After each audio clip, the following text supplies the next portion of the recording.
ओडिशा में एक स्थान है रेमुणा, जहां खीर चौरा गोपीनाथ जी का भव्य मंदिर स्थित है। वहां रात्रि में ठाकुर जी को 11 मिट्टी के स्कोरों में खीर का भोग लगाया जाता है और भोग लगने के बाद जितने दर्शनार्थी होते हैं सब में वह खीर प्रसाद स्वरूप बांटी जाती है।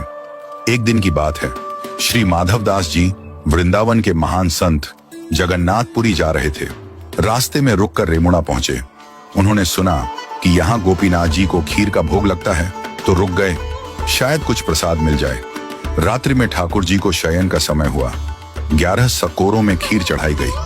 भोग लगने के पश्चात प्रसाद वितरण हुआ। भीड़ बहुत थी। माधवदास जी पीछे खड़े थे।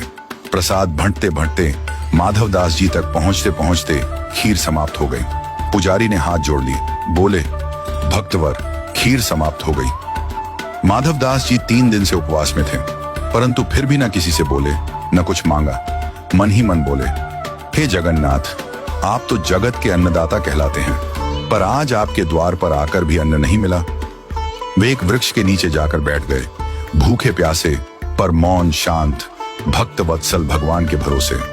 रात्रि में ठाकुर गोपीनाथ जी ने पुजारी को स्वप्न दिया, उठो, एक खीर का सकोरा मैंने बचा कर रखा है, जाओ उसे लेकर माधवदास को दो, वे भूखे हैं। पुजारी चौंक गए, बोले, प्रभु, मैंने तो 11 स्कोरे ही चढ़ाए थे और सब बांट दिए थे। ठाकुर जी मुस्कुराकर बोले, नहीं, 11वां स्कोरा मैंने चुरा लिया था, अपने प्रिय भक्त माधवदास के लिए। पुजारी दौड़े। उन्होंने सचमुच मंदिर में एक स्कोरा पाया, जो अन्य प्रसाद से अलग रखा हुआ था। खीर अब भी गर्म थी, सजीव थी, सजीवता का अनुभव हो रहा था। वे दौड़कर वृक्ष के नीचे पहुंचे, जहां माधवदास जी बैठे थे। बोले, भक्तवर, प्रभु का प्रसाद पाओ। माधवदास जी बोले, अब इतनी आधी रात को खीर कहां से आ गई? क्या आप दोबारा बना लाए हैं? पुजारी भाव विह्वल होकर बोले, नहीं, प्रभु गोपीनाथ जी ने आपके लिए स्वयं चुरा ली थी खीर, आप भूखे ना रहें, इसीलिए। यह सुनते ही माधवदास जी प्रेम में झूम उठे। अगली सुबह उन्होंने मंदिर प्रांगण में नृत्य करना प्रारंभ किया।